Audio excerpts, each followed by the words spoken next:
فرزند زہرا یہ حالات برے ہیں۔ کاشانۂ بصیرت ویب سائٹ، واٹس ایپ اور یوٹیوب چینل پر مشتمل ایک ایسا مکمل پلیٹ فارم جس پر محروم بصارت کے لیے بالخصوص اور تمام افراد کے لیے بالعموم سینکڑوں کی تعداد میں مستند اسلامی کتب دستیاب ہیں۔ لہذا گزارش ہے کہ آپ اپنی ذمہ داری نبھاتے ہوئے کاشانۂ بصیرت کی ویب سائٹ کو وزٹ، واٹس ایپ چینل کو فالو اور یوٹیوب چینل کو سبسکرائب کرنے کے ساتھ ساتھ بیل آئیکن کو پریس کیجئے تاکہ آپ علم کے حصول کے ساتھ ساتھ مذہب اہل بیت کی اشاعت میں بھی اہم کردار ادا کرتے رہیں۔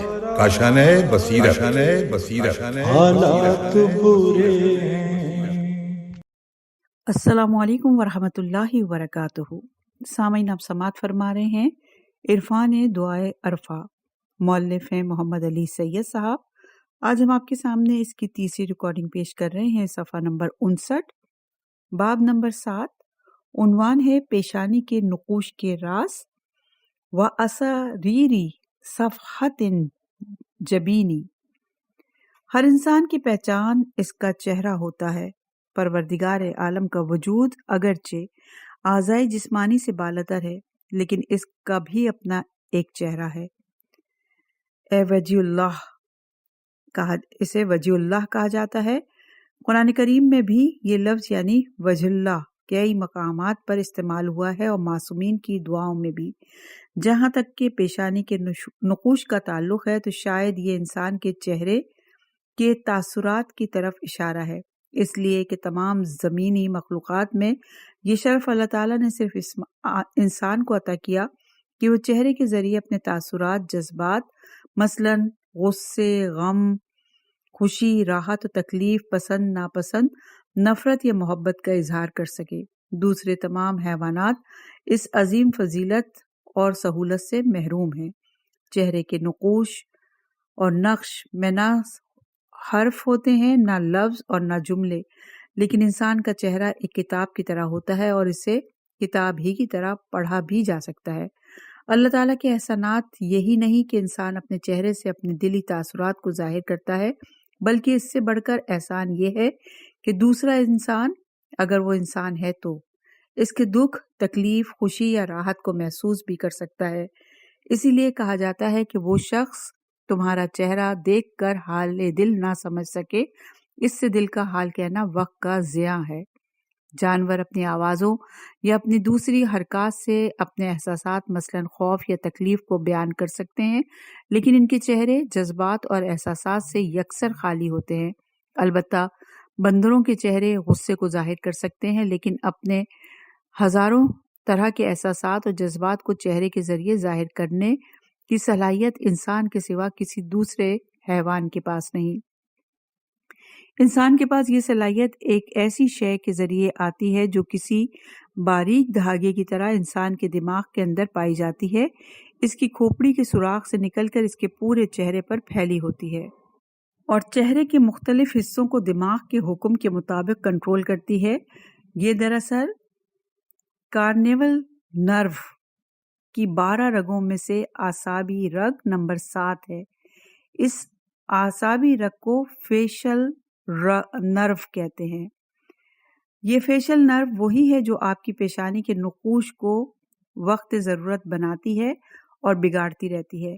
یہ اعصابی رگ پورے چہرے کے تاثرات کو کنٹرول کرتی ہے، اس لیے کہ یہ دل کا حال جانتی ہے اور دماغ کے حکم پر ہزاروں طرح کے تاثرات اور احساسات کو آپ کے چہرے پر ظاہر کرتی رہتی ہے، اس طرح کہ آپ کو دیکھنے والا بغیر کچھ سنے سمجھے سمجھ جائے کہ آپ خوش ہیں، تکلیف میں ہیں، غصے میں ہیں، پرسکون ہیں، ناکام ہیں، کامیاب ہیں، فکر مند ہیں، خوف زدہ ہیں، بے خوف ہیں۔ جو آپ سے ملنے آیا ہے آپ اسے خوش آمدید کہہ رہے ہیں یا اس کے آنے سے ناگواری محسوس کر رہے ہیں۔ بہت سے غم آپ نے دل میں چھپائے ہوئے ہیں لیکن ظاہر نہیں کرنا چاہتے۔ آپ کا چہرہ دیکھ کر دوسرا شخص اکثر سمجھ جاتا ہے کہ آپ کچھ چھپانے کی کوشش کر رہے ہیں۔ تفاسیر میں آیا ہے کہ گزشتہ امتوں کے پاس اپنے گناہوں کو چھپانے کا کوئی ذریعہ نہیں تھا، ان کے گناہ ان کی پیشانی پر ظاہر ہو جاتے تھے۔ بہت سے گناہ اور بہت سے نیک اعمال چھپانے کی تمام کوششوں کے باوجود آج بھی انسانوں کے چہروں پر ظاہر ہو جاتے ہیں۔ پیشانی کے عین عقب میں انسان کا دماغ واقع ہے جو تمام اعضاء کی کارکردگی کو کنٹرول کرتا ہے۔ سجدے کے مقام سے ذرا فاصلے پر دماغ کے اندر اللہ تعالیٰ کی قدرت کے 2 عجائبات موجود ہیں جن کے بغیر انسان کی زندگی کا تصور بھی نہیں کیا جا سکتا۔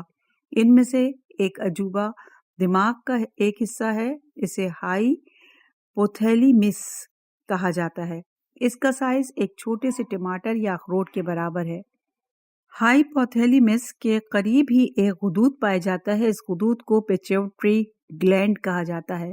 اس گلینڈ کا سائز چھوٹے سے بیر کے برابر ہے، لیکن اسے ماسٹر گلینڈ کہا جاتا ہے اس لیے کہ جسم کے سارے غدود اسی کے ماتحت کام کرتے ہیں۔ جسم انسانی کے چپے چپے کی نگرانی کرنا ہائی پوتھیلیمس نامی دماغ کے حصے کی ذمہ داری ہے، اور کسی بھی بدلتی ہوئی صورتحال میں جسم کو ضروری وسائل فراہم کرنے کا کام پیچیوٹری گلینڈ کے سپرد ہے۔ یہ دونوں 24 گھنٹے ہر لمحے ایک دوسرے سے رابطے میں رہتے ہیں، اور یہ رابطہ ہی ہمیں زندہ رہنے کی سہولت فراہم کرتا ہے۔ ہم سو جاتے ہیں لیکن دماغ اس وقت بھی جاگتا رہتا ہے۔ تو جب ہم اپنی پیشانی اللہ تعالیٰ کی بارگاہ میں سجدے میں رکھتے ہیں تو اس کی اطلاع اور اس کے لیے ضروری وسائل مثلاً توانائی کی فراہمی ہائی پوتھیلیمس اور پیچیوٹری گلینڈ کے ذریعے کے درمیان رابطوں، سارے جسم میں پھیلے ہوئے اعصابی نظام، بے شمار پٹھوں، اعضائے خون کی رگوں، ہڈیوں، ان کی بے مثال جوڑوں اور جسم کے کھربوں خلیوں میں موجود ہزاروں کھرب توانائی گھروں یعنی مائٹوکونڈریا کے ذریعے ہی ممکن ہوتی ہے۔ اب آپ خود فیصلہ کیجئے، کیا ہم اور آپ اللہ تعالیٰ کی نعمتوں کو شمار کر سکتے ہیں، اور کیا ساری زندگی مسلسل کوشش کر کے خالق کائنات کا شکر ادا کر سکتے ہیں؟ ہمارے لیے تو بس اتنا ہی بہت ہے کہ سجدے کو طول دیں اور سبحان ربی الاعلی و بحمدہ کی تکرار کرتے رہیں۔ ضروری نہیں کہ ہم نماز ہی میں اللہ کا سجدہ کریں۔ جب بھی اللہ کی نعمتوں کا ادراک ہو، جب کوئی مشکل دور ہو جائے، جب کوئی مسئلہ حل ہو جائے تو سجدہ کریں۔ ایسا کرنا امام علی ابن الحسین یعنی امام سید الساجدین کی سنت ہے۔ صفحہ نمبر ہے 64، باب نمبر 8، نفس کی گزرگاہیں۔ وَخُرِقِ مَسَارِبِ نَفْسِ، عام بول چال میں سانس کی نالی کو ایک ہی کہا جاتا ہے، لیکن امام حسین علیہ السلام نے جمع کا صیغہ استعمال فرمایا، یعنی سانس کی نالیاں ایک سے زیادہ ہیں۔ کس طرح زیادہ ہیں؟ اس کا احوال آپ ان سطور میں پڑھیں۔ نوزائیدہ بچے زیادہ آکسیجن خرچ کرتے ہیں، یعنی وہ 1 منٹ میں 20 سے 30 مرتبہ سانس لیتے ہیں۔ نوجوان اور بڑے افراد 1 منٹ میں 12 سے 20 مرتبہ سانس لیتے ہیں۔ گویا ہر انسان ایک دن میں 17 سے 30 ہزار مرتبہ سانس لیتا ہے، اور یہ کام اس وقت شروع ہوا تھا جب ہم ماں کے پیٹ سے باہر آئے تھے۔ پیدا ہوتے ہی ہم نے صرف ایک چیخ ماری، اور اس پہلی چیخ کے ساتھ ہی ہمارے جسم کے اندر ایک نادر اور نایاب اور ایک انتہائی پرپیچ اور پر اسرار نظام نے کام شروع کر دیا کہ ہم زندہ رہیں، نشو و نما حاصل کریں، اس دنیا کی نعمتوں سے استفادہ کریں، اور یہ نظام تھا نفس کی گزرگاہیں۔ جن گزرگاہوں کی جانب امام حسین علیہ السلام متوجہ فرمایا، جی ہاں، وہ ہمارے پھیپھڑوں میں ہزاروں میل تک پھیلی ہوئی ہیں۔ آج ہم جانتے ہیں کہ یہ نظام تنفس ہی ہے جس کے ذریعے آکسیجن ہمارے دوران خون کی مدد سے ہمارے جسم کے ایک ایک خلیے تک پہنچتی ہے، اور اسی نظام کی مدد سے ایک زہریلی گیس کاربن ڈائی آکسائڈ ہمارے جسم سے باہر آ جاتی ہے۔ لیکن 17ویں صدی عیسوی کے نفس آخر تک کسی کو معلوم نہیں تھا کہ ہوا میں وہ کیا چیز ہوتی ہے جو سانس کے ساتھ اندر جاتی ہے اور ہمیں زندہ رکھتی ہے۔ سانس لینے کا یہ کام ہم ماں کے پیٹ سے سیکھ کر آتے ہیں، اور پہلا سانس لینے کے بعد سے ہمیں زندگی بھر سانس لینے کے لیے قطعی کوئی محنت، کوئی کوشش یا جدوجہد نہیں کرنی پڑتی۔ ہمارا نظام تنفس زندگی بھر خودکار انداز سے کام کرتا ہے، حتیٰ کہ ہمیں معلوم ہی نہیں ہو پاتا کہ ہم سانس لے رہے ہیں۔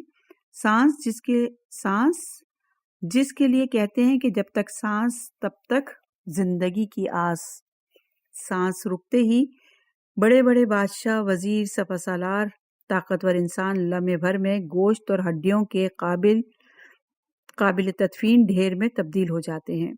آپ غور فرمائیے کہ ہم ایک دن میں 30,000 مرتبہ سانس لیتے ہیں، لیکن شاید ہی کبھی خاص طور پر نظام تنفس جیسی نعمت کا شکر ادا کرتے ہوں۔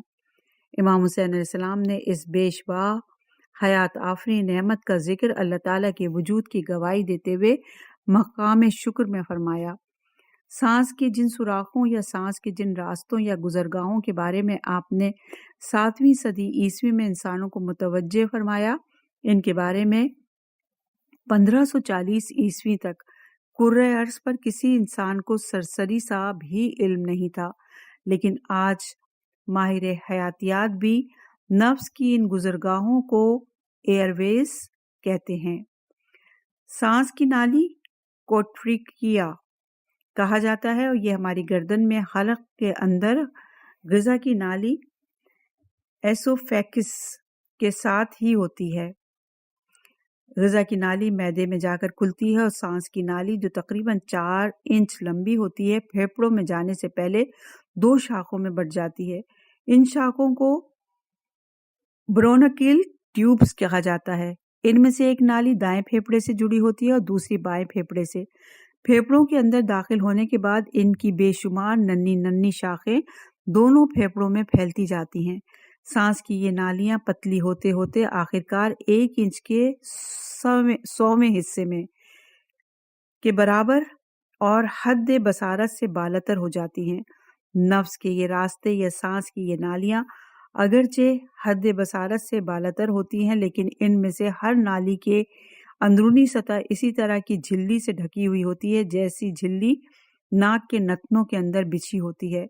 سانس لینے یعنی آکسیجن لینے اور سانس نکالنے یعنی زہریلی گیس کاربن ڈائی آکسائڈ کو جسم سے باہر نکالنے کا اصل کام سانس کی انہی نادیدہ گزرگاہوں میں سر انجام پاتا ہے۔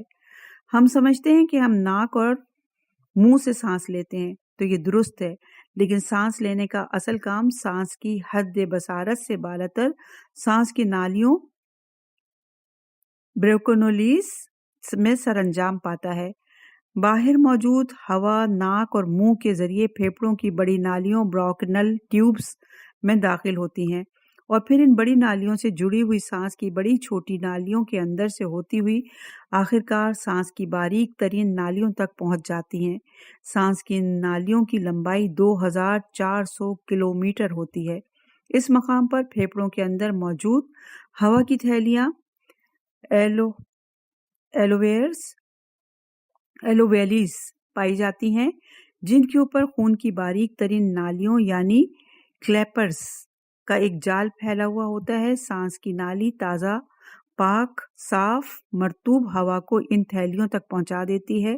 پھیپھڑوں میں ہوا کی تھیلی ایلوویلز کی تعداد 305 میل تک ہوتی ہے۔ ملین کا مطلب دوبارہ پڑھتے ہیں ہم اس کو، ان کی تعداد 305 ملین تک ہوتی ہے۔ ملین کا مطلب 10 لاکھ ہوتا ہے۔ خون کی یہ نالیاں دل سے آنے والے گندے خون کو یہاں صفائی کے لیے لے کر آتی ہیں۔ خون کے سرخ خلیے جب ان باریک ترین نالیوں سے گزرتے ہیں تو ناقابل بصارت حد تک چھوٹا ہونے کے باوجود انہیں خون کی ان نالیوں سے ایک ایک کر کے کیو بنا کر گزرنا پڑتا ہے۔ اس سفر کو طے کرنے میں خون کی سرخ خلیوں کو نصف سیکنڈ تک وقت لگتا ہے، اور اس دوران وہ حیران کن معجزہ رونما ہوتا ہے جسے سانس لینا کہا جاتا ہے۔ خون کے سرخ خلیے جب ایک ایک کر کے خون کی ان باریک ترین نالیوں کی اندرونی سطح سے چپک کر گزرتے ہیں تو ایک طرف تو ان میں موجود کاربن ڈائی آکسائڈ خون کی نالیوں کی اندرونی سطح پہ جذب ہو جاتی ہے، اور اس کے ساتھ ایلویولار ہوا کی تھیلیوں میں موجود تازہ آکسیجن خون کے خالی ہو جانے والے خلیوں میں بھرتی جاتی ہے۔ یہ ہیں نفس کے راستے یا نفس کی گزرگاہیں، جو ہماری ناک اور منہ سے شروع ہوتی ہیں اور پھیپھڑوں کے اندر سانس کی نالیوں کی شکل میں ہزاروں کلومیٹر تک پھیلی ہوئی ہیں۔ یہ نظام زندگی بھر چونکہ خود کار انداز سے کام کرتا ہے، اس لیے ہم زندگی بھر اپنے ان نادر اور نایاب اعضاء سے لا علم ہی رہتے ہیں۔